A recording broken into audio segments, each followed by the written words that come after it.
எல்லாருக்கும் வணக்கம்.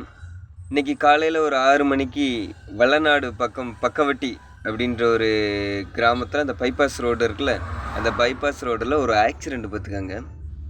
ஒரு ஒரு வயதானவர், ஒரு 65 வயசு இருக்கும். பைக்கில் ரோடு கிராஸ் பண்ணியிருக்கிறாரு. அந்த பைபாஸ் ரோட்டில் வந்த டூரிஸ்ட் பஸ்ஸு ஒன்று மோதிருச்சு. அவருக்கு கரண்டக்கால் இருக்குல்ல, அந்த கரண்டக்கால் கட் ஆயிருச்சு. ரொம்ப ஒரு மன கஷ்டமாயிருச்சு அதை பார்த்து. தயவுசெய்து சொல்கிறேன், நீங்கள் பைக்கில் போகிறீங்க அல்லது ரோடு கிராஸ் பண்ணுறீங்க, கொஞ்சம் பார்த்து ரோடு கிராஸ் பண்ணுங்க, பைக்கில் போங்க. ஏன்னா ஒரு செகண்ட் நம்ம வாழ்க்கையே மாற்றிடும். ரொம்ப கஷ்டம், நிறைய பிளட்டு, வயிற்றுச்சல்லாம் தாங்க முடியல, அந்த அளவுக்கு இருந்தது. தயவுசெய்து கொஞ்சம் கவனமாக போங்க.